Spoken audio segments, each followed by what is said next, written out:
The letter trembled in Eleanor's hands as she stepped off the stagecoach into the dusty main street of Redemption, Montana Territory, in the summer of 1876, her heart hammering against her ribs because she had lied to the cowboy who was supposed to become her husband.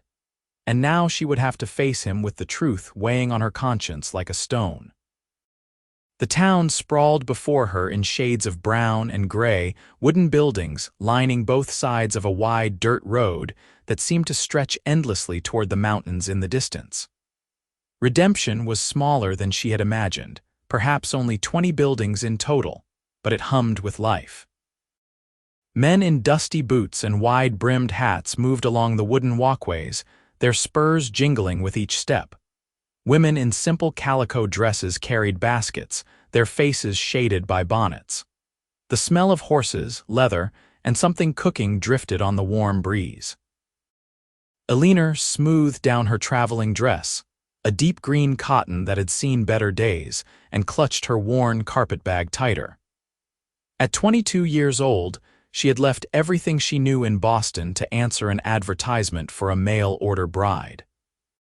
The decision had been born of desperation after her father's death left her penniless, and her aunt made it clear Eleanor was a burden she could no longer afford. The letters from James McKenzie had been kind, thoughtful, and surprisingly tender for a man she had never met. He was a cattle rancher who needed a wife, someone to share the demands of frontier life. Eleanor needed security, a home, a future that did not involve becoming a seamstress in a crowded tenement or worse. But there was the lie. In her third letter to James, when he had asked about her habits and quirks, wanting to know the real woman behind the careful penmanship, Eleanor had panicked. She wanted to seem imperfect, approachable, not some desperate city woman trying to present a false image. So she had written something that seemed harmless at the time. I must confess that I snore terribly every night. My aunt always complained about it. I hope this will not be too much of a burden for you. The truth was Eleanor had no idea if she snored.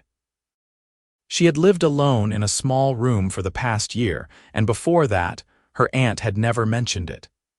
She had invented the flaw to seem honest, to create an endearing imperfection. His response had arrived 3 weeks later, and when she opened it, her eyes had filled with tears at his words. "Good, I will know you are near." Those simple words had sealed her decision to come west. Any man who could respond with such tenderness to an imperfection, real or imagined, was worth the risk of crossing half a continent. Now, standing in the dusty street with the afternoon sun beating down on her shoulders, Eleanor wondered if she would recognize James from the single photograph he had sent.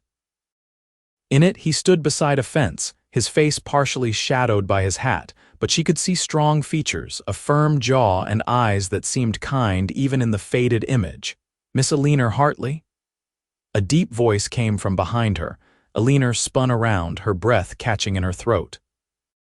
The man standing before her was taller than she expected, perhaps 6 feet, with broad shoulders that filled out his dusty work shirt. His face was sun-bronzed and weathered, with lines around his eyes that spoke of years spent squinting into bright horizons. Those eyes were a startling blue, like the sky just after dawn. His dark hair curled slightly beneath his hat, and his jaw was covered with several days' worth of stubble. He was, Eleanor realized with a flutter in her stomach, devastatingly handsome in a rugged, entirely masculine way that Boston gentlemen could never achieve. "Yes," she managed, her voice coming out smaller than she intended. "Mr. McKenzie." "James," he said, removing his hat and holding it against his chest. His smile was slow and genuine, transforming his serious features into something warmer. "Just James. Welcome to Redemption, Miss Hartley. Eleanor, please." She extended her hand, and when he took it, she felt the rough calluses on his palm, the strength in his fingers as they gently closed around hers. Heat that had nothing to do with the summer sun rushed through her body. "Eleanor," he repeated, as if testing the name on his tongue. "Your journey was safe, I hope." "Long," she admitted, "but safe." The stagecoach driver was quite skilled, even over the rougher terrain. James nodded, his eyes studying her face with an intensity that made her feel both nervous and seen. She wondered what he thought, if she matched whatever image he had built from her letters. She was not a beauty by conventional standards. Her face was too angular, her mouth too wide, her hair a plain brown that refused to hold curls. But her eyes were a decent gray-green, and she had been told her smile was pleasant enough. "I have a wagon just down the street," James said, gesturing with his hat. "The ranch is about an hour's ride from town. I thought, if you are not too tired, we could stop by the general store first. My housekeeper, Mrs. Chen, gave me a list of things she needs, and you might want to pick out some items for yourself. Anything you need to feel more at home." The thoughtfulness of the gesture touched Eleanor. "That would be lovely, thank you." As they walked toward the wagon, James carrying her carpet bag with ease, Eleanor became aware of the curious stares from townspeople. A few women whispered behind their hands, their eyes assessing her from bonnet to boot. Eleanor lifted her chin, refusing to show her discomfort. She had known she would be a subject of gossip, the mail-order bride come to marry the eligible James McKenzie. The general store was a large wooden building with a covered porch where several men sat whittling and smoking. They nodded at James as he held the door open for Eleanor, the bell above jingling as they entered. Inside, the store was a marvel of organized chaos. Shelves lined every wall, packed with goods ranging from farming tools to bolts of fabric to jars of preserves. The scent of coffee beans, tobacco, and dried herbs filled the air. Behind the counter stood a portly man with a thick mustache and shrewd eyes. "James McKenzie," the man boomed. "And this must be the bride everyone has been talking about. Welcome, miss. Welcome to redemption. I am Herbert Gaines, proprietor of this establishment and mayor of our fair town." "Eleanor Hartley," she said, offering a polite smile. "It is a pleasure to meet you, Mr. Gaines. The pleasure is all ours, I assure you. We do not get many new residents, especially not refined young ladies from back east." His eyes gleamed with curiosity. "You will have to tell us all about Boston sometime. I have always wanted to visit the historic sites there." James stepped closer to Eleanor, his presence solid and protective at her back. "We do not want to take up too much of your time, Herbert. We have Mrs. Chen's list, and Eleanor might like to look around." Of course. Gaines took the list, James handed him and began gathering items, all while keeping up a steady stream of chatter about town news and gossip. Eleanor drifted along the aisles, her fingers trailing over bolts of calico and gingham. She paused at a display of ribbons, admiring the colors, though she knew such frivolities were impractical for ranch life. When she turned, she found James watching her, his expression unreadable. "Do you like the blue?" he asked, moving to stand beside her. "It is lovely, but I do not need, please." He reached past her and selected a ribbon in a soft sky blue that matched his eyes. "Let me buy it for you, a welcome gift." Eleanor's throat tightened with unexpected emotion. "You do not have to, I want to." His voice was low, meant only for her. "I want you to have something pretty, something that makes you smile." She looked up at him, seeing sincerity in his face, and nodded. "Thank you, James, that is very kind." They completed their purchases, James adding a few practical items for Eleanor, including a sturdy pair of work gloves and a wide-brimmed hat to protect her face from the sun. As they loaded the supplies into the wagon, Eleanor noticed a young woman watching them from across the street. She was beautiful, with golden hair piled elegantly on her head and a dress far too fine for a frontier town. Her expression was cold as her eyes fixed on James. "Who is that?" Eleanor asked quietly. James followed her gaze and his jaw tightened. "Victoria Harrington. Her father owns the biggest cattle operation in the territory. Do not worry about her." But there was a story there, Eleanor could tell. She filed the information away, deciding not to press. They barely knew each other, after all. There would be time for such conversations later. The ride to the ranch took them out of town and into rolling grassland that stretched toward distant mountains. The landscape was beautiful in a stark, wild way that made Eleanor's heart expand in her chest. She had never seen so much open space, so much sky. In Boston, buildings and people had crowded every view. Here, she felt like she could breathe for the first time in years. James handled the horses with easy competence, his hands steady on the reins. They rode in comfortable silence for a while before he spoke. "I should tell you about the ranch," he said. "I have about 300 head of cattle right now with plans to expand. I have 3 ranch hands who live in the bunkhouse. Tom, who has been with me since the beginning, Lewis, who is the best horse breaker I have ever seen, and young Danny, who is learning the trade. Mrs. Chen comes 3 times a week to help with the house and cooking, though I will be honest, I have been managing on my own most of the time. The house is not fancy, but it is solid and has 3 bedrooms. I built it myself 5 years ago when I bought the land." Eleanor listened, trying to picture the life he was describing. "It sounds like you have built something good here." "I have tried." He glanced at her, his expression serious. "I will not lie to you, Eleanor. Ranch life is hard. The work is never done and the weather can be brutal. Winters here are harsh and summers can be unforgiving, but the land is good, and if we work together we can build something that lasts, something worth having." "That is all I want," Eleanor said honestly. "Something that lasts, something real. Good." He smiled then, and it transformed his face again, making him look younger, almost boyish. "I think we will get along just fine." The ranch came into view as they crested a small rise. The house was larger than Eleanor expected, a 2-story structure made of hewn logs with a wide porch that wrapped around 2 sides. Nearby stood a large barn painted red, several smaller outbuildings, and a bunkhouse. Corrals fenced in horses that lifted their heads to watch the approaching wagon. Everything looked well-maintained and prosperous. "It is beautiful," Eleanor breathed. "It is home," James said simply, but she could hear the pride in his voice. As they pulled up to the house, a small, energetic woman emerged from the front door, wiping her hands on her apron. She was Chinese, perhaps in her 50s, with keen dark eyes and a no-nonsense expression that softened into a smile as she approached. "You made it," Mrs. Chen said, her English lightly accented. "Welcome, Miss Eleanor. I am Lin Chen. I help keep this place from falling apart while James works himself into the ground." Eleanor laughed, immediately liking the woman. "It is wonderful to meet you, Mrs. Chen, and please, just Eleanor." Come inside," Mrs. Chen said, ushering Eleanor toward the house. "I have tea ready and you must be exhausted from your journey.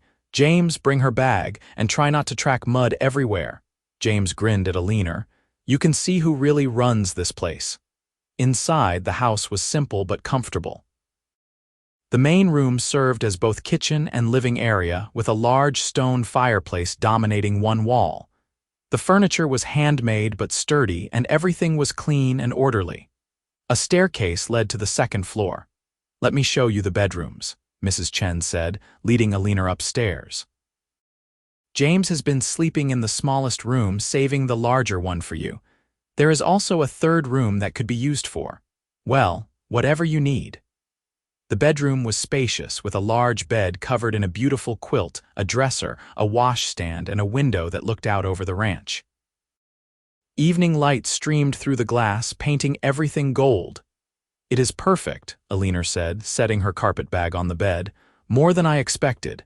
Mrs. Chen studied her with those sharp eyes. "James is a good man, best man I know, he will treat you well." "I believe you," Eleanor said softly. "Good, now we should discuss the wedding. The preacher comes through town once a month, he will be back in 3 days. James wanted to give you time to settle in first to be sure this is what you want. No pressure, you understand. If you decide this is not for you, he will pay your passage back east, no questions asked." Eleanor's heart squeezed at this evidence of James's decency. "I will not change my mind," Mrs. Chen smiled.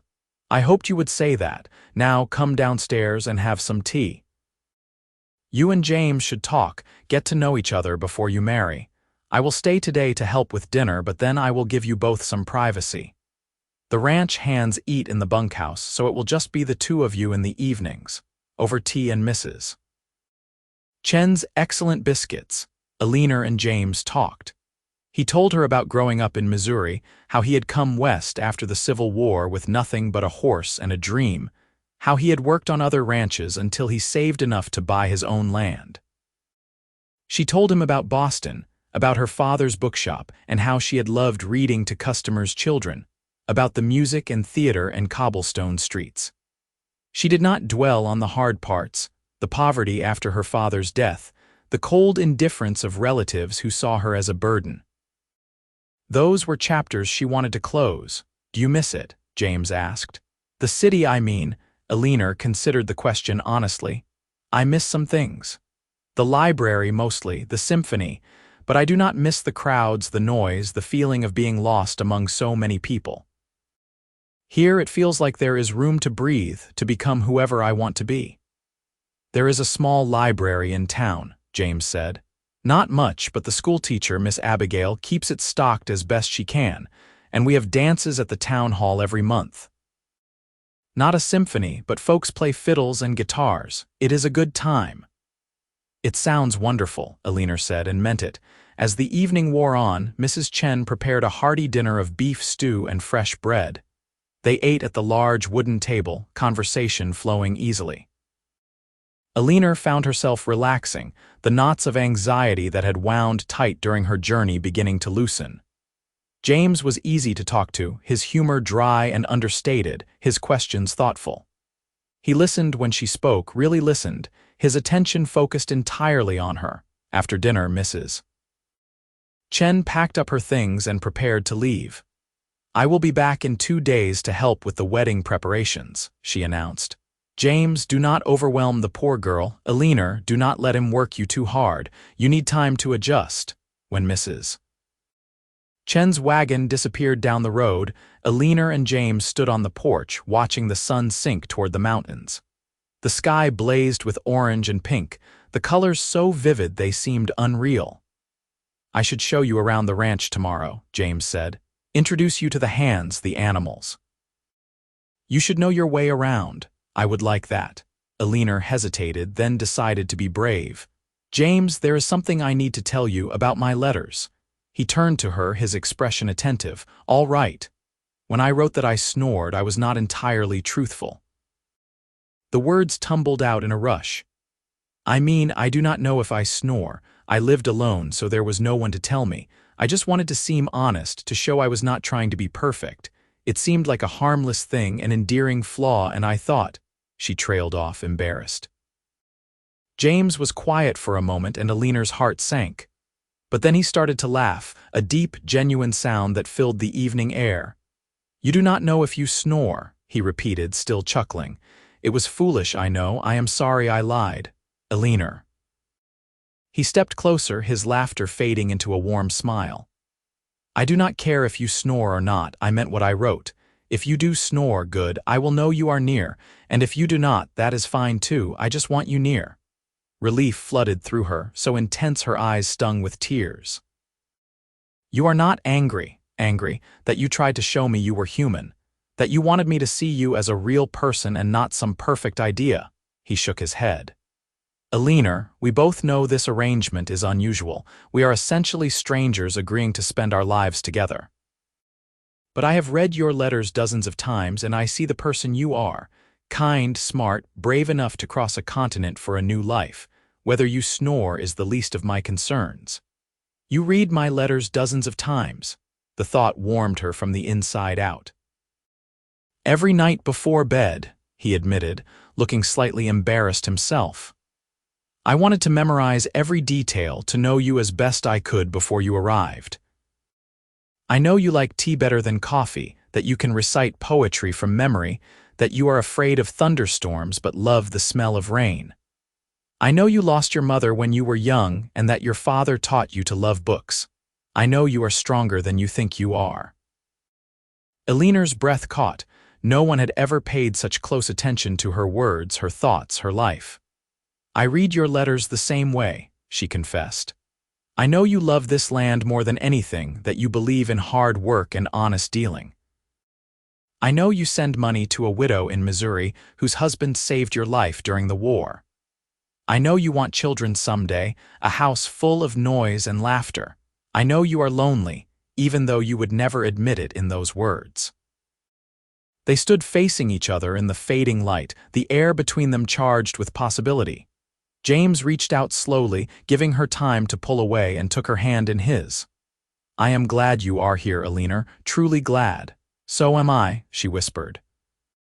That night, lying alone in the big bed in her new room, Eleanor stared at the ceiling and tried to calm her racing heart. She could hear the night sounds of the ranch, cattle lowing in the distance, horses moving in the corrals, the wind sighing through the eaves. And somewhere in this house was James, the man she had agreed to marry in 3 days.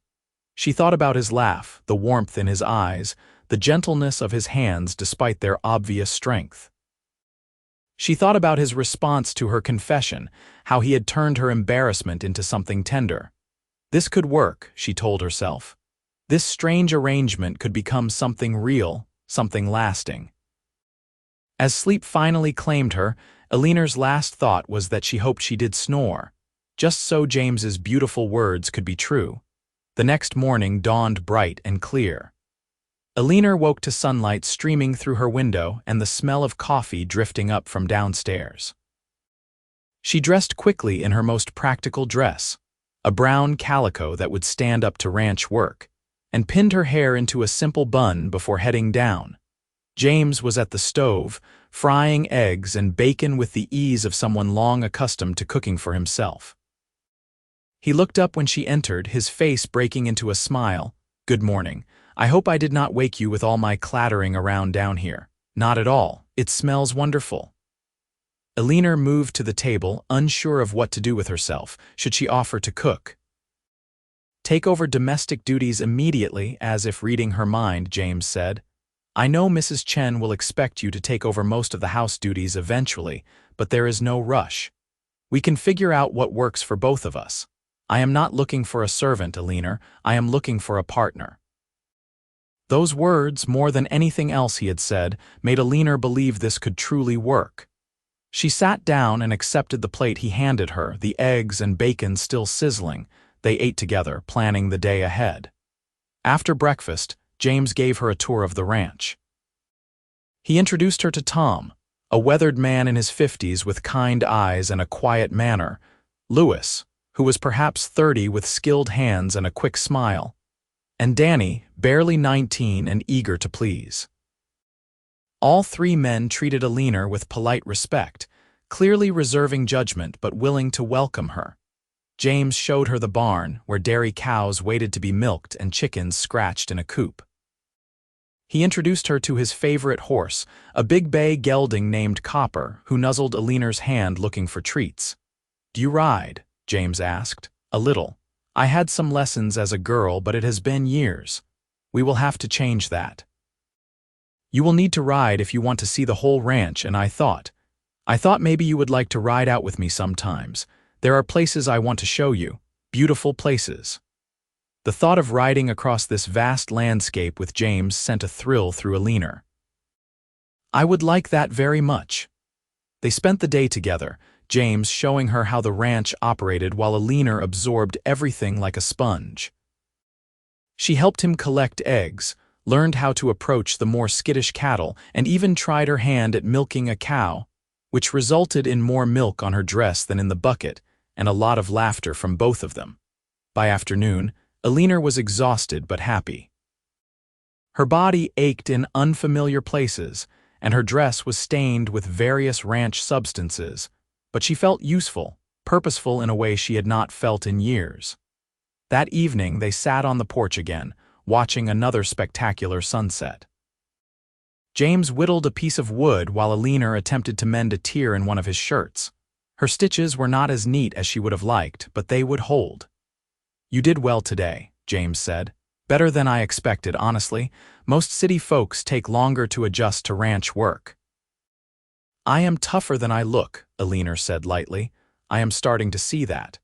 He paused in his whittling, looking at her seriously. Eleanor, I want you to know that you can change your mind. Even right up until the preacher asks if you will marry me, you can say no. I will not hold it against you, and I will make sure you are taken care of, whatever you decide. Eleanor set down her sewing and met his eyes. Do you want me to change my mind? No, he said immediately, but I want you to choose this freely, not because you feel trapped or obligated. I choose this, Eleanor said firmly. I choose you, James McKenzie. I am not going anywhere. His answering smile was worth every mile she had traveled, every moment of doubt and fear during her journey west. The next 2 days passed in a blur of activity. Mrs. Chen returned and took charge of wedding preparations with military efficiency. She recruited several women from town to help, and suddenly, Eleanor found herself surrounded by her new neighbors, all eager to welcome her and share advice about frontier life. Among the women was Abigail Porter, the schoolteacher Mrs. Chen had mentioned. She was perhaps 25, with intelligent eyes and a warm manner. She and Eleanor bonded quickly over their shared love of books. You must come to the school sometime, Abigail said as they hemmed a new dress Mrs. Chen had insisted on making for the wedding. The children would love to hear about Boston, and we always need help with reading lessons. I would love that, Eleanor said sincerely. She had missed working with children. Not all the women were as welcoming. Victoria Harrington appeared at the house on the day before the wedding, ostensibly to offer congratulations but clearly with ulterior motives. She swept in wearing a dress that must have cost a small fortune, her beauty undeniable but cold. So you are the mail-order bride, Victoria said, looking Eleanor up and down with barely concealed disdain. How quaint. I suppose James was desperate enough to send away for a wife. Mrs. Chen bristled, but Eleanor placed a calming hand on her arm. I prefer to think we are both fortunate enough to have found each other, she said evenly. Victoria's eyes narrowed. You should know that James and I have an understanding. We have known each other for years. Whatever arrangement you think you have with him, it means nothing compared to our history. Victoria, that is enough. James's voice came from the doorway, cold and hard in a way Eleanor had never heard. You need to leave. Now. James, I have asked you repeatedly to accept that there is nothing between us, nor will there ever be. I am marrying Eleanor tomorrow, and I would appreciate it if you would respect that fact. Victoria's face flushed with anger and humiliation. She turned on her heel and stormed out, but not before throwing a venomous look at Eleanor. After she left, James apologized profusely. Victoria and I were never together, no matter what she implies. Her father tried to arrange a match between us years ago, and I refused. She has never accepted it. I should have warned you. It is all right, Eleanor said, though the encounter had shaken her more than she wanted to admit. Every town has someone like her, I suppose, Mrs. Chen snorted. That one has too much money and too little sense. Pay her no mind, Eleanor. James chose you, and that is all that matters. That night, Eleanor lay awake longer than usual, nervous excitement and lingering anxiety from Victoria's visit warring within her. Tomorrow she would marry a man she had known for less than a week. Tomorrow her life would change irrevocably. She must have eventually fallen asleep because the next thing she knew, sunlight was pouring through her window, and Mrs. Chen was bustling into her room carrying the wedding dress. Up, up, Mrs. Chen commanded. Today is your wedding day and we have much to do. The next few hours were a whirlwind of bathing, dressing, and having her hair styled. Mrs. Chen and Abigail fussed over every detail, and when Eleanor finally looked in the mirror, she barely recognized herself. The dress was simple but elegant, made of cream-colored cotton with delicate lace at the collar and cuffs. Her hair was swept up with a few curling tendrils framing her face, and Abigail had woven the blue ribbon James had bought her through her hair. You look beautiful, Abigail said softly. Eleanor's eyes misted. I hope James thinks so. He will, Mrs. Chen said firmly. Now we must go. The whole town is waiting at the church. The church was indeed packed when they arrived. Eleanor recognized some faces from her brief time in town, but many were strangers, all curious to see the mail-order bride marry one of Redemption's most eligible bachelors. She saw Louis, Tom, and Danny sitting together, all wearing their cleanest clothes and broad smiles. Herbert Gaines was there with his wife, beaming like he had personally arranged the match. And then Eleanor saw James, standing at the altar with the preacher, and everything else faded away. He wore a dark suit that fit his broad shoulders perfectly, his hair neatly combed, his face clean-shaven. But it was the look in his eyes as he watched her walk down the aisle that took her breath away. He looked at her like she was the answer to every prayer he had ever whispered, like she was the most beautiful thing he had ever seen. Eleanor's feet moved of their own accord, carrying her toward him. When she reached the altar, James took her hand, his grip warm and steady. "You are beautiful," he whispered, just for her. "So are you," she whispered back, making him smile. The ceremony passed in a blur. Eleanor heard herself repeating vows, felt James slide a simple gold band onto her finger. The ring was warm, as if he had been holding it close to his heart. When the preacher pronounced them husband and wife, James cupped her face gently in his hands and kissed her with a tenderness that made her knees weak. The congregation erupted in applause and cheers. Mrs. Chen was crying openly, and even crusty old Tom was wiping his eyes. The celebration moved to the town hall, where tables had been set up with food and drink. A group of musicians played lively tunes, and soon people were dancing, laughing, and celebrating. James kept Eleanor close, his hand never leaving the small of her back, as if he needed to keep touching her to believe she was real. They danced together, James surprisingly graceful for such a large man. "I did not know you could dance," Eleanor said, breathless from the movement and his proximity. "My mother insisted I learn before I left Missouri," he admitted. "She said a man should know how to dance with his wife. I think she would have liked you. I wish I could have met her. She passed 5 years ago, but yes, she would have loved you. She always said I needed someone who would challenge me, not just agree with everything I said." Eleanor laughed. "I think I can manage that." As the evening wore on, Eleanor began to feel the weight of the day, the past weeks, catching up with her. James noticed immediately. "Do you want to go home?" he asked quietly. Home. The word sent a thrill through her. "Yes, please." They said their goodbyes to well-wishers and climbed into the wagon. The ride back to the ranch was quiet, but it was a comfortable silence, full of anticipation and contentment. The sun was setting again, painting the sky in those magnificent colors Eleanor was beginning to love. At the ranch, James helped her down from the wagon, his hands lingering on her waist. They stood there in the fading light, neither quite knowing what to say or do next. "Eleanor," James finally said, his voice rough, "I want you to know that there is no pressure tonight. We can take this as slow as you need. Your room is still yours, and I will not." Eleanor placed her fingers against his lips, silencing him. "James McKenzie, I did not travel across the country, lie about snoring, and marry you just to sleep in separate rooms. Unless you do not want." This time he silenced her with a kiss that was deeper, more passionate than the chaste one at the altar. When they finally broke apart, both breathing hard, James rested his forehead against hers. "I want," he said simply. "I have wanted since the moment I saw you step off that stagecoach." He swept her into his arms, making her gasp and laugh, and carried her across the threshold of their home. Upstairs, in the room that was now theirs, James set her down gently and began unpinning her hair with careful fingers. "I have imagined this," he confessed as dark strands fell around her shoulders.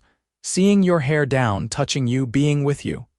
Eleanor's heart pounded as she reached for the buttons of his shirt. "I have imagined it too. Every night since I received your first letter, I have wondered what it would be like to be your wife. Your real wife." What followed was tender and passionate, awkward and perfect all at once. James was gentle with her, patient despite his obvious desire, making sure she felt safe and cherished. And when they finally came together, Eleanor felt something shift deep inside her, like pieces of a puzzle clicking into place. Afterward, they lay tangled together in the darkness, both drowsy and content. James traced lazy patterns on her bare shoulder, his breath warm against her neck. "Are you happy?" he asked quietly. Eleanor turned in his arms to face him. "Happier than I have been in years, maybe happier than I have ever been." "Good," he kissed her forehead. "I promise to do everything I can to keep you happy, Eleanor, for the rest of our lives." "That is all I ask," she whispered. As she drifted towards sleep, warm and safe in her husband's arms, Eleanor heard it, a soft, gentle snoring sound. She smiled in the darkness, realizing it was coming from James. "You snore," she whispered, though he was already asleep. "Good," she thought, echoing his words. "Now I will always know you are near." The next months passed in a blur of work and discovery. Eleanor threw herself into ranch life with determination, learning skills she had never imagined needing. Mrs. Chen taught her to cook hearty meals that would sustain working men, to preserve food for the winter, to manage the household accounts. James taught her to ride properly, and soon she was accompanying him on his daily rounds, checking cattle and fences across their vast property. The land revealed itself to her slowly, showing her its secrets. James took her to a waterfall hidden in a box canyon where they swam in the cold water and made love on the sun-warmed rocks. He showed her a meadow full of wildflowers where deer came to graze at dawn. He taught her to read the weather in the clouds, to understand the rhythms of the seasons. Eleanor grew strong, her hands developing calluses, her skin darkening despite her best efforts with bonnets and long sleeves. She learned to handle a rifle, to doctor sick animals, to help birth calves in the middle of the night. The work was hard, often exhausting, but she found satisfaction in it that her life in Boston had never provided. The ranch hands grew to respect her. Tom began coming to her when he had troubles, knowing she would listen without judgment. Louis taught her Spanish phrases, laughing at her pronunciation. Young Danny developed a puppy-like devotion, eager to help with any task she needed done. The town, too, slowly accepted her. She began helping Abigail at the school 3 days a week, reading to the children and assisting with lessons. She joined the Church Ladies' Aid Society, though some of the women remained cool toward her. Herbert Gaines's wife, Martha, became a good friend, often inviting Eleanor for tea and gossip. Victoria Harrington remained a thorn in Eleanor's side. She never missed an opportunity to make a cutting remark or imply that James's marriage was a terrible mistake. But Eleanor learned to ignore her, secure in the knowledge that James loved her, because he did love her. He had told her one night a month after their wedding, the words bursting from him as if he could not hold them in any longer. They had been lying in bed, Eleanor reading aloud from a book of poetry while James listened with his eyes closed. When she finished a particularly beautiful poem about enduring love, James had opened his eyes and said, "I love you, Eleanor. I know it has not been long and maybe it is too soon to say it, but I cannot keep it inside anymore. I love you." Eleanor had set the book aside, her heart so full she thought it might burst. "I love you too, James. I think I started falling in love with you the moment you said you did not care if I snored." They had made love then with new intensity, the words changing something fundamental between them. What had started as a practical arrangement had become a true partnership, a genuine love story. As autumn arrived and the mountains turned gold and crimson, Eleanor realized she had never been happier. She woke each morning eager for the day ahead, for the work and the challenges and the moments of beauty. She went to sleep each night in her husband's arms, listening to his gentle snoring and feeling profoundly grateful for the risk she had taken in coming west.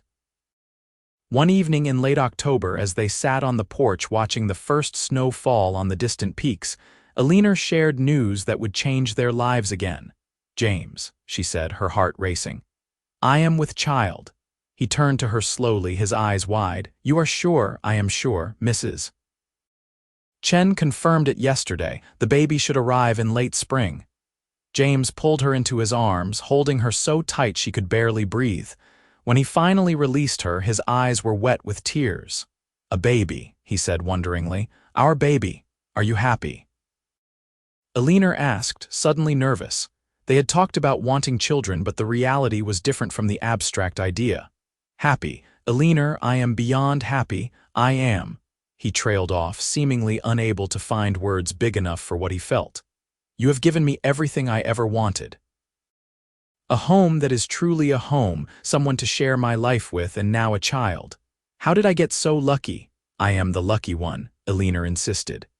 You took a chance on a woman who lied about snoring. That was quite a gamble. James laughed, the sound carrying across the quiet ranch. Best gamble I ever made. Winter arrived with fierce intensity, bringing snow that piled high against the buildings and temperatures that made going outside an ordeal. Eleanor was grateful for the months she had spent learning and preparing, for the food they had preserved and the wood James and the hands had stacked in towering piles. The ranch hunkered down, focusing on keeping the animals alive and healthy. Eleanor spent the dark winter months sewing baby clothes and preparing a nursery in the third bedroom. Mrs. Chen and Martha Gaines both provided advice, patterns, and hand-me-down items from their own children. Abigail donated books on child rearing, though Eleanor took much of the advice with a grain of salt, preferring to trust her instincts. James was attentive to the point of being overprotective, constantly worried about Eleanor doing too much or taking unnecessary risks.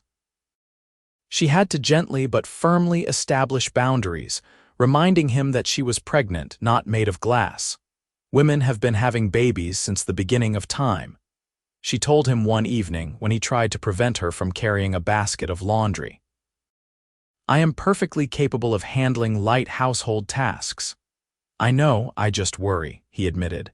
About the baby, what if something goes wrong? Eleanor took his hands, understanding his fear. We will face whatever comes together just like we face everything else. But worrying will not protect us. We have to trust that everything will be all right. Christmas came, and the ranch held a celebration with the Hands and Mrs. Chen's family. Eleanor had never experienced a holiday quite like it, full of simple gifts, hearty food, and genuine affection. James gave her a beautiful hand-carved cradle he had been working on in secret, and she gave him a new saddle blanket she had woven herself. They were not extravagant gifts, but they were made with love, and that made them precious. As winter slowly gave way to early spring, Eleanor grew larger and more uncomfortable. Her back ached constantly, her ankles swelled, and she could not find a comfortable sleeping position. But every time she felt the baby move inside her, every time James placed his hand on her belly and marveled at the life they had created, the discomfort seemed worth it. In late April, on a morning when the meadows were just beginning to turn green, Eleanor's labor began. Mrs. Chen was there immediately, taking charge with calm efficiency. Martha Gaines and Abigail arrived soon after, and the house filled with women bustling about, heating water and preparing supplies. James was relegated to the porch with Tom and Louis, where he paced like a caged animal. Danny had been sent to town to fetch the doctor, though Mrs. Chen had delivered dozens of babies and knew what she was doing. The labor was long and hard, lasting through the day and into the night. Eleanor endured waves of pain that seemed endless, clinging to Mrs. Chen's hand and following her instructions. She was exhausted, terrified, and desperate for it to be over. But when she finally heard the baby's first cry, when Mrs. Chen placed the tiny, squalling infant on her chest, every moment of pain evaporated. Eleanor looked down at her son, his face red and wrinkled, his tiny fists waving, and fell completely in love. A boy, Mrs. Chen announced, smiling broadly. A healthy, strong boy. Let me get his father, Martha said, hurrying to the door. James burst into the room moments later, his face pale with worry. Eleanor, are you all right? I am fine, she said, her voice hoarse from hours of effort. Come meet your son. He approached slowly, almost reverently, and looked down at the baby with an expression of absolute wonder. He is so small. He will grow, Eleanor said, laughing weakly. Hold him. James took the baby with shaking hands, cradling him against his chest. The infant quieted immediately, as if recognizing his father's strength and warmth. James looked at Eleanor with tears streaming down his face. "Thank you," he whispered. "Thank you for this, for him, for everything." They named him Thomas William McKenzie after Tom and Eleanor's late father. Little Tommy, as he quickly became known, was the light of their lives. James was a devoted father, helping with nighttime feedings and changings, spending every spare moment playing with his son. Eleanor watched her husband transform before her eyes, the hard edges worn smooth by fatherhood's joys. The ranch thrived that summer. The cattle herd grew, and James hired 2 more hands to help manage the increased workload. He began to talk about the future, about expanding their operations, maybe buying more land. Eleanor listened to his plans and added her own ideas, the 2 of them dreaming together on the porch while Tommy slept in his cradle beside them. Victoria Harrington made one final attempt to cause trouble, spreading rumors in town that Tommy was not actually James's child, that Eleanor had been pregnant before she arrived. The rumors were vicious and completely false, but they stung. James confronted Victoria directly in front of witnesses at the general store. "You will stop spreading lies about my wife and son," he said, his voice deadly quiet. "If you continue, I will speak to your father about your behavior." I imagine he would not be pleased to know his daughter is slandering her neighbors. Victoria paled, clearly not expecting James to fight back so publicly. You were only being cruel because you cannot stand that I am happy with someone else. It is time you accepted reality, Victoria." "Eleanor is my wife, the woman I love, the mother of my child. Nothing you say or do will change that. Now leave us alone." The confrontation became the talk of the town, and the rumors died immediately. Victoria's father, embarrassed by his daughter's behavior, sent a formal apology to Eleanor and James. Victoria herself left town shortly after, reportedly going to San Francisco to stay with relatives. Eleanor felt a mixture of relief and pity. She hoped Victoria would find happiness somewhere, with someone who could love her as James loved Eleanor. As Tommy grew from infant to toddler, Eleanor and James fell into the comfortable rhythms of family life. They faced challenges: a drought that stressed the cattle, a harsh winter that killed several head, a bout of illness that swept through the ranch. But they faced everything together, their partnership growing stronger with each obstacle overcome. Eleanor continued teaching at the school, bringing Tommy with her once he was old enough. The children adored him, and he grew up surrounded by books and learning, already showing signs of his mother's love of stories. James prospered, his reputation as a fair dealer and skilled rancher spreading throughout the territory. He was elected to the town council and helped make decisions that shaped Redemption's future. Eleanor was proud of him, of the man he was and the leader he had become. 2 years after Tommy's birth, Eleanor found herself pregnant again. This pregnancy was easier than the first, perhaps because she knew what to expect. In the spring of 1879, she gave birth to a daughter they named Rose Amelia, after James's mother and Eleanor's. Rose was a quiet baby, all dark curls and solemn eyes that seemed to take in everything. Tommy was fascinated by his little sister, constantly wanting to help with her care. Eleanor often found him sitting beside Rose's cradle, telling her stories or showing her his toys. Watching her children together made Eleanor's heart overflow with love. The years passed in a blur of work and joy, challenges and triumphs. The ranch continued to grow, and James built additions onto the house to accommodate their expanding family. A third child arrived, another boy they named Daniel, followed 2 years later by another daughter, Sarah. Their home was indeed full of noise and laughter, just as James had once dreamed. Eleanor watched her children grow with wonder and gratitude. Tommy inherited his father's love of the land and spent every spare moment following James around, learning the ranch business. Rose was bookish like her mother, always with her nose in a story. Daniel was the adventurous one, constantly climbing things and exploring. Sarah, the baby, was sweet-natured and creative, filling the house with drawings and songs. Through it all, Eleanor and James's love deepened and matured. They had arguments, of course, disagreements about how to handle various situations. But they always came back to each other, always talked things through until they found common ground. Their love was not the wild, passionate infatuation of youth, but something stronger, something built on mutual respect, shared values, and genuine friendship. On their 10th anniversary, James took Eleanor back to the waterfall where they had swum and made love in those early days of their marriage. The children stayed with Mrs. Chen, giving them a rare day alone together.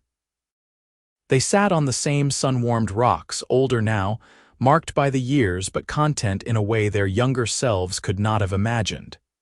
"Do you ever regret it?" James asked, taking her hand. "Leaving Boston, taking a chance on a stranger's advertisement." Eleanor looked at him, at the silver beginning to thread through his dark hair, at the lines around his eyes that came from years of laughter and sun, at the strength and kindness in his face. She thought about their life together, the ranch they had built, the children they had raised, the community they had helped shape.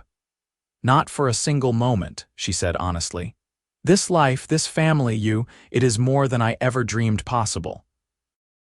Even on the hardest days, when everything seems to go wrong, I have never regretted choosing you." "I fell in love with you through your letters," James said, "but I fell deeper in love with you every single day after you arrived. The way you adapted to ranch life, the strength you showed, the kindness you extended to everyone you met, the way you became not just my wife but my true partner.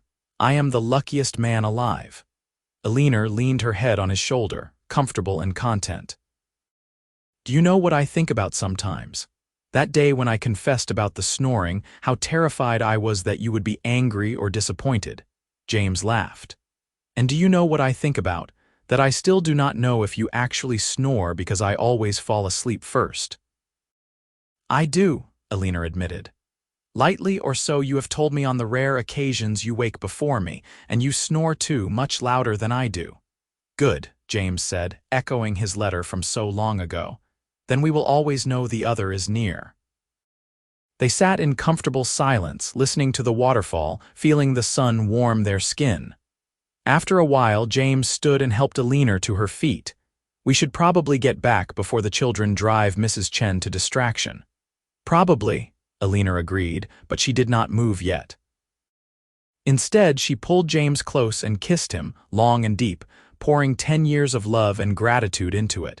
When they finally returned to the ranch, they found organized chaos. Tommy was teaching Daniel how to rope fence posts while Rose sat reading to Sarah. Mrs. Chen was in the kitchen preparing dinner, humming to herself. The house was full of noise, activity, and life. James caught Eleanor's eye and smiled, and she knew he was thinking the same thing she was. This was home, this was family, this was everything they had worked for and dreamed of. That night, after the children were finally asleep and the house was quiet, Eleanor and James lay in bed together, talking in low voices about plans for the coming year. They needed to expand the barn. Tommy would need a horse of his own soon. Rose wanted more books from the catalog. The list was endless, but Eleanor did not mind. These were the problems of a full, happy life. "Eleanor," James said softly, "do you remember what you wrote in your very first letter to me?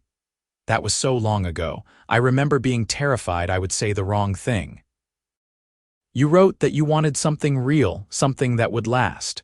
Do you feel like you have that?" Eleanor turned to face him, her hand resting on his chest where she could feel his heartbeat steady and strong. "I have more than I ever hoped for. I have you, our children, this life we built together. It is real and it has lasted and it will continue to last because we both fight for it every single day." James pulled her closer, kissing the top of her head. "I love you, Eleanor McKenzie. From the first letter to this moment and for every moment yet to come." "I love you too," she whispered. "Always." As she drifted toward sleep, Eleanor listened to the familiar sound of James's breathing, the soft snore that told her he had fallen asleep. She smiled in the darkness, Thinking about how far they had come from that day she stepped off the stagecoach, terrified and uncertain. She had taken a leap of faith, crossing a continent to marry a stranger. And that leap had led her to everything she had ever wanted: love, family, purpose, home. Outside, the Montana night was vast and filled with stars. The ranch slept around them, animals quiet in their shelters, the land resting before another day of work and life. Tomorrow would bring new challenges, new joys, new moments to treasure. But tonight, Eleanor was simply grateful. Grateful for the advertisement she had answered, for the letters exchanged, for the lie about snoring that had revealed James's tender heart. Grateful for every day they had shared, every laugh and tear, every triumph and setback. Grateful for the life they had built from nothing but hope and determination. She thought about young Eleanor, stepping off that stagecoach with a carpetbag and a lie, and she wanted to tell her that everything would be all right. Better than all right. That the gamble would pay off in ways she could not imagine, that the stranger would become the love of her life, that the wild frontier would become home. But that Eleanor had to take the journey herself, just as James had to take his own leap of faith in sending for a bride sight unseen. They had found each other across the distance, two lonely souls seeking connection in a hard world. And they had found not just connection, but love, deep and abiding, the kind that weathered storms and grew stronger with time. The kind that built families and communities, that left a legacy of kindness and strength. As sleep finally claimed her, Eleanor's last conscious thought was that she would do it all again. Every difficult moment, every challenge, every fear. Because all of it had led her here, to this bed, to this man, to this life. And it was perfect. Years continued to pass, each one adding new layers to their story. Tommy grew into a fine young man, taking over more and more of the ranch operations until James could finally step back and let his son lead. Rose married a schoolteacher from a nearby town, and they settled close enough for frequent visits. Daniel went off to study veterinary medicine, determined to return and care for the animals of the territory. And Sarah showed early signs of artistic talent, her paintings of Montana landscapes gaining attention at regional exhibitions. James and Eleanor became grandparents, then great-grandparents, their home always filled with visiting family. They grew old together, their bodies wearing down from years of hard work, but their spirits remained strong. They sat on the porch most evenings, holding hands and watching the sun set over the land they had cultivated together. On their 50th wedding anniversary, the whole town turned out for a celebration at the town hall. The building was packed with children, grandchildren, great-grandchildren, friends, neighbors, and people whose lives had been touched by James and Eleanor's kindness over the decades. Herbert Gaines, now ancient himself, gave a speech about how the McKenzies had helped build Redemption into a thriving community. Abigail, retired from teaching, talked about Eleanor's dedication to education and how many children had learned to love reading because of her. Tom, bent with age but still sharp-eyed, spoke about James's integrity and fairness as a boss and friend. When it was time for James and Eleanor to speak, they stood together, James's arm around his wife's waist, both leaning on canes but still strong in their love. 50 years ago, James began, his voice rough with age but still carrying authority, I sent away for a mail-order bride because I was lonely and wanted someone to share this life with. I expected a practical arrangement, a partnership of convenience. What I got was so much more. He turned to Eleanor, his eyes wet with tears. I got the love of my life, my best friend, my partner in all things. This woman who traveled across the country to marry a stranger has given me 50 years of joy, 4 children, countless grandchildren and great-grandchildren, and more love than I ever thought possible.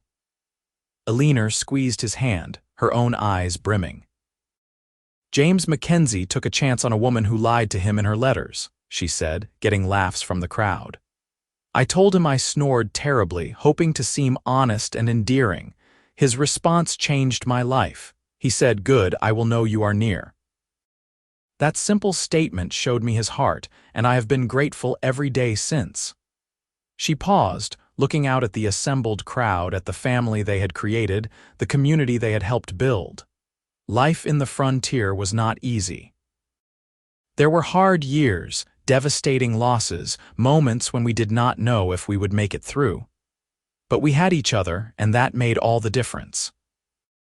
To anyone starting out in life or love, my advice is this: choose a partner who sees your imperfections not as flaws but as part of who you are.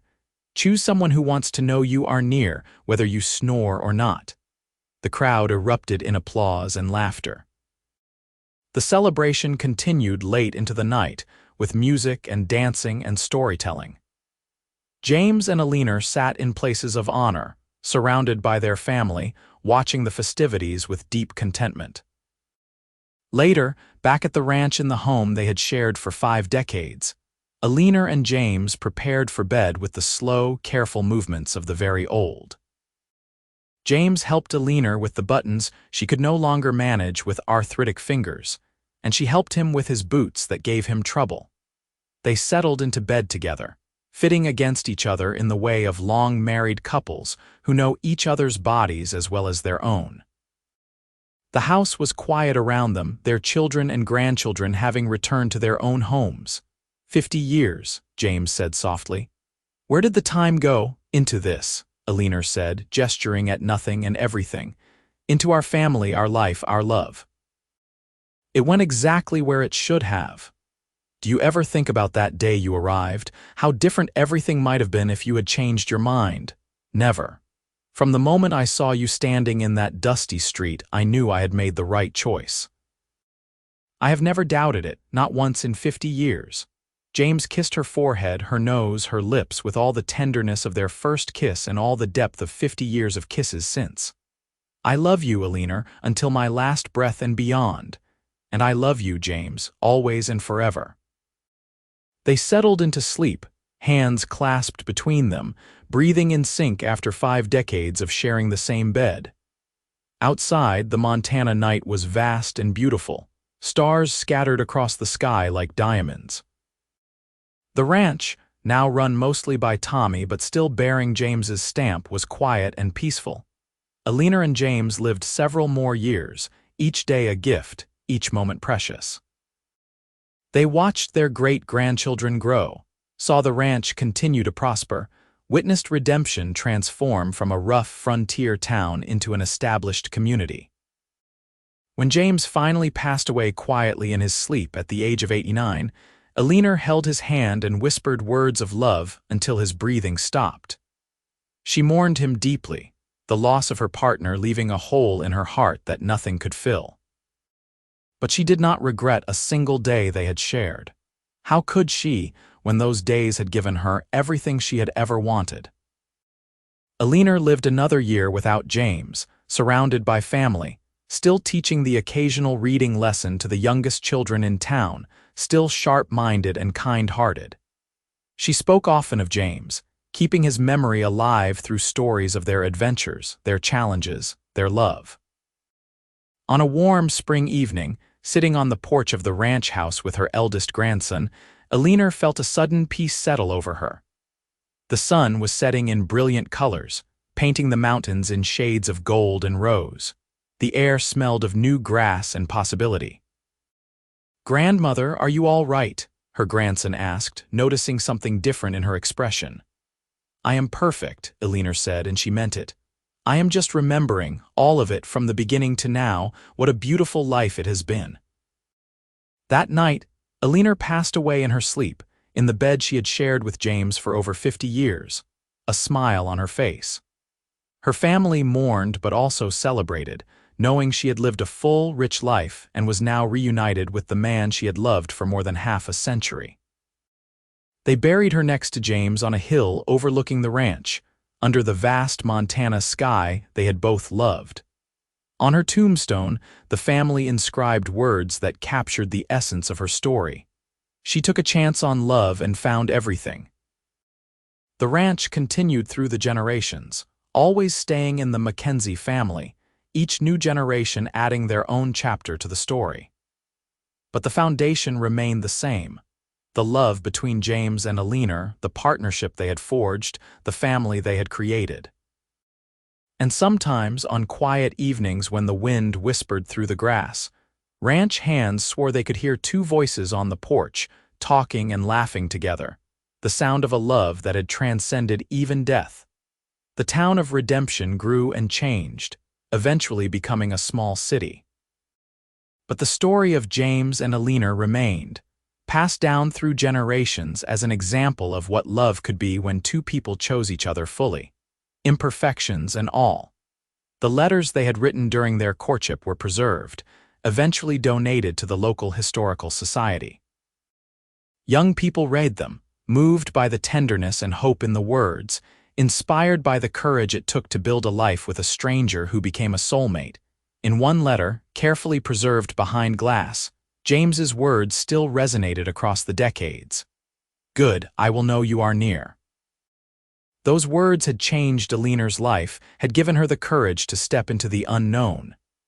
And in doing so, she had found not just a husband, but a true partner, a deep love, and a life beyond her wildest dreams. Their story became legend in Montana territory, a reminder that sometimes the greatest adventures begin with a single leap of faith, that love can be found in the most unexpected places, and that honesty about our imperfections can lead to the deepest connections.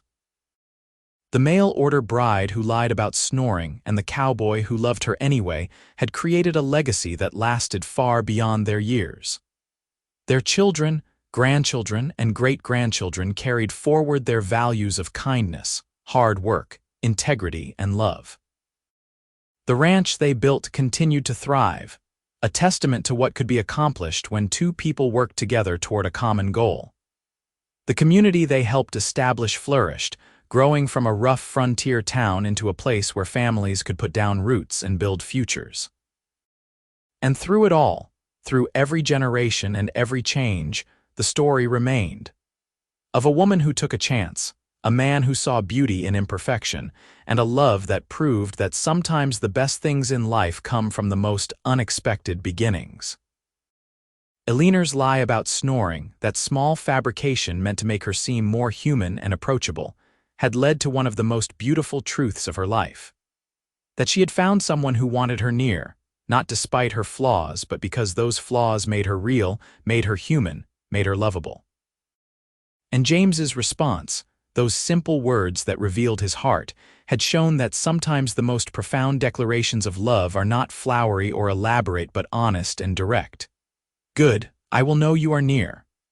In those words was security, comfort, desire, and love all wrapped together. Their story was not one of perfect people living perfect lives. It was a story of two imperfect people who chose each other, who worked together through challenges, who built something lasting through dedication and love. It was a story of transformation, of city woman becoming frontier wife, of lonely cowboy becoming devoted husband and father. It was, in the end, a story of hope. Hope that love can be found even in the most unlikely circumstances, that courage to take chances can lead to beautiful outcomes, that honesty and vulnerability can create the strongest bonds. The mail-order bride and the cowboy had started as strangers connected only by letters and hope. They had become partners, lovers, parents, grandparents, and great-grandparents. They had become legends, their love story told and retold, inspiring others to take their own leaps of faith. And somewhere, in the vast Montana sky, among the stars that had watched over their ranch for so many years, perhaps their spirits still resided, still together, still in love, still grateful for the day they took a chance on each other. The end of their mortal story was just the beginning of their immortal one, a reminder that true love never really ends. It continues in the children raised, the lives touched, the examples set. It continues in the stories told on quiet evenings, in the letters preserved in museums, in the ranch that still bears their name. James and Eleanor McKenzie had created something that lasted, something real, something beautiful. They had taken the rough materials of frontier life and fashioned from them a home, A family, a love story for the ages. And it had all begun with a simple lie about snoring and a cowboy wise enough to see past the deception to the vulnerable, honest heart beneath. It had all begun with two lonely people brave enough to reach across the distance and say, "I want to know you are near." In the end, that was all any love story was. Two people choosing to be near each other, through joy and sorrow, through easy times and hard, through youth and old age. Two people deciding that together was better than apart, that love was worth the risk, that partnership was worth the work. The mail-order bride told him she snored every night, and the cowboy said, "Good, I will know you are near." And from those simple words grew a love that lasted a lifetime and beyond, a love that became legend, a love that proved sometimes the best things in life begin with honesty, vulnerability, and a willingness to take a chance on the unknown. Their story was complete, their circle closed, their legacy secure. And in that completeness was a kind of perfection, the perfection of a life fully lived, a love fully realized, a partnership fully honored. This was their story, from beginning to end, from strangers to soulmates, from uncertainty to absolute certainty. This was the story of James and Eleanor McKenzie, the cowboy and the mail-order bride who found in each other everything they had ever hoped for and more than they had ever dreamed possible. And it all came down to this simple truth: they had chosen each other, fully and completely, imperfections and all. And that choice, made and remade every day for over 50 years, had made all the difference.